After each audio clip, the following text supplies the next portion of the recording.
Advocate यहाँ पढ़ जाता है लेकिन सुनने के लिए कोई तैयार नहीं है। वकालत जवानी मांगती है, वकालत बुढ़ापा मांगती है। और आप देखिए जाके पटना हाई कोर्ट में, सुप्रीम कोर्ट में एक एक जिंदाबाद जिंदाबाद एकता जिंदाबाद। और भाई हम गिरिश जी से अनुरोध करेंगे कि कुछ अपनी बात को रखे। आक्रोश धन्यवाद सर। एकदम बताइए पहले तो आप लोग जोर से नारा लगाइए, अधिवक्ता एकता जिंदाबाद जिंदाबाद। का मैटर है, आएगा बहुत जल्द। क्या वजह है, जो भी वजह रहा हो, प्रजातंत्र में किसी की हत्या या नहीं मानी जाएगी, चाहे कोई भी व्यक्ति हो। तो जो भी अधिवक्ता की हत्या हुई है, तो हम लोग यकीन करेंगे कि कोई अधिवक्ता उस अपराधी का मुकदमा न लड़े और क्या मांग करेंगे आप सरकार से और विभाग से। क्या हम लोग मांग कर रहे हैं कि चंद्र माथुर की हत्या हुई है और उसमें सरकार जो है जांच करे, और जांच का जो दोषी है उसको अविलंब गिरफ्तार करे और उसके परिवार को सुरक्षा दे। हर एक अधिवक्ता की हत्या हो रही है, हर दिन सरकार सोई हुई है। सरकार इसका ऊपर राइट करे और उसके लिए एडवोकेट अमेंडमेंट बिल लाए, प्रोटेक्शन बिल लाए। आप भी युवा अधिवक्ता है, इसलिए लगता है देखिए जब इस काम में आए हैं तो हमको तो समाज का न्याय देने के लिए हम आए हैं। और जहाँ आदमी लोग सुरक्षित महसूस करते हैं, जहाँ उम्मीद करते हैं कि हमको न्याय मिलेगी, अगर वही व्यक्ति अगर असुरक्षित हो तो क्या उम्मीद करते हैं कि इस शासन के शासन में ना तो कोई व्यापारी सुरक्षित है, ना नागरिक सुरक्षित है, ना ही वकील सुरक्षित है, ना ही डॉक्टर सुरक्षित है। और आज भी कहीं पार्टी मैं देख रहा हूँ कि आज भी कई घटनाएं हुई है। तो मुझे लगता है कि सरकार को जल्द ही जल्द कोई कड़ा अनुशासन और कड़ा शासन लाना चाहिए ताकि ऐसी घटनाएं नहीं हो। कड़ा अनुशासन और शासन प्रदेश में लागू करना चाहिए, यह वकीलों की मांग है। हम युवा वकील बात करेंगे, डर लगता है बहुत ज्यादा डर तो लगता नहीं है, क्योंकि हम लोग जो है वकील है और हम लोग अपराधी के साथ भी केस लड़ते हैं। लेकिन ये अपराध जो अभी किए हैं इनको शायद पता नहीं है, इनको भी कोर्ट में आना है। अपराध जो करते हैं वकील के साथ, इनको भी कोर्ट में आना है। कोई भी वकील इनका केस लड़ने नहीं जा रहा है, ना कोई का पैरवी करने जा रहा है। तो वकीलों ने ऐलान कर दिया है कि सुल्तानगंज में जिसने भी वकील की हत्या की है उस आरोपी का केस कोई भी नहीं लड़ेगा। कुछ और महिला वकील है, क्या कुछ कहेंगे मैम? जो घटना हुई है सुल्तानगंज में उसे किस रूप में देखें? इनके साथ दुख के साथ कहना पड़ रहा है कि हम बिहार बार काउंसिल के एडवोकेट हैं। आपकी आंखों में आंसू है, इसलिए मैं खुद थाना से मारपीट किया जाता है एडवोकेट के साथ। एडवोकेट यहाँ पढ़ जाता है लेकिन सुनने के लिए कोई तैयार नहीं है। वकालत जवानी मांगती है, वकालत बुढ़ापा मांगती है। और आप देखिए जाके पटना हाई कोर्ट में, सुप्रीम कोर्ट में एक एक वकील जस्टिस बनता है, जज बनता है। और कितने यहाँ एडवोकेट बने हैं ना, इनका कोई रिटायरमेंट नहीं है, रिटायरमेंट सीधा मौत है। खुले डर लगता है, डर किसी चीज का नहीं। यहाँ जितना एडवोकेट है ना, कहते हैं सरकार को आज खून दिया हमें गोलियों से, क्योंकि आजादी के समय भी सबसे ज्यादा वकील थे।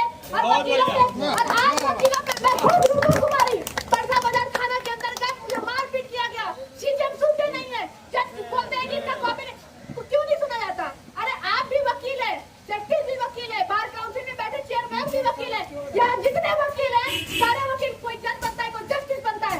करो मुकदमा, हम लड़ेंगे, हम जीतेंगे और हम बताएंगे कि वकील की औकात होती क्या है। निकलने सरकार होश में आओ, होश में आओ, होश में आओ, निकलने सरकार होश में आओ, होश में आओ, होश में आओ। बंद करो, बंद करो, बंद करो, बंद करो, बंद करो, अधिवक्ता पे हमला बंद करो, बंद करो, बंद करो, अधिवक्ता पे हत्या करवाना बंद करो, बंद करो, बंद करो। एडवोकेट प्रोटेक्शन एक्ट लागू करो, एडवोकेट प्रोटेक्शन एक्ट लागू करो, एडवोकेट प्रोटेक्शन एक्ट लागू करो। हेलो आजादी से लेके अभी तक एडवोकेट का अहम रोल रहा है। और तो और कानून तो सरकार बनाती है, एक अलग कानून बनता है, एक तो होता है जजमेंट। हर एक जजमेंट एक नया कानून होता है। कई जजमेंट आ चुके हैं लेकिन सरकार जजमेंट को मानने के लिए तैयार नहीं। खुलेआम कंटेम्प्ट ऑफ कोर्ट करती है लेकिन उसकी कार्रवाई पुलिस प्रशासन नहीं करता। आज हमारे सीनियर काउंसिल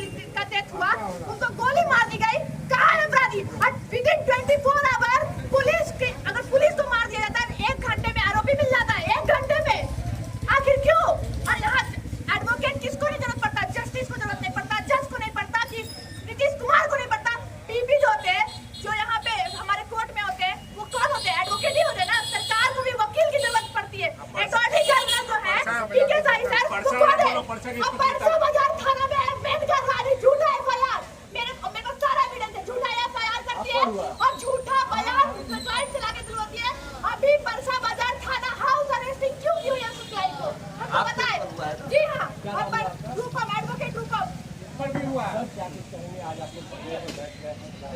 देखिए बहुत दुर्भाग्यपूर्ण बात है और हम लोग तो Bihar state bar council of India से बराबर मांग कर रहे हैं कि एडवोकेट प्रोटेक्शन एक्ट लागू किया जाए।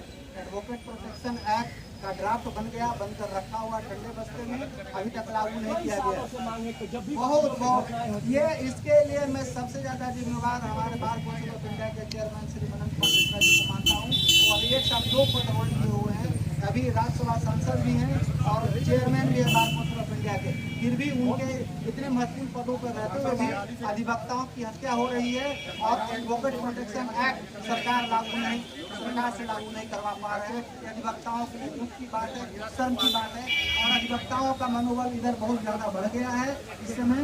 और अधिवक्ता गाजर मूली की तरह अपराधी जो है गाजर मूली की तरह अधिवक्ताओं को डर नहीं लगता है। अरे हम लोग तो देख ही रहे हैं कि क्या स्थिति है, लेकिन अधिवक्ता मरने से नहीं डरता है। लेकिन जो स्थिति है वो स्थिति बहुत दुर्भाग्यपूर्ण है और त्वरित कार्रवाई होनी चाहिए दोषियों पर। और जो अधिवक्ता है उसकी कोई भी निकाले हो उसकी पैरवी नहीं होनी चाहिए। और हम सरकार से मांग करते हैं कि जल्द से जल्द एडवोकेट प्रोटेक्शन एक्ट लागू करें।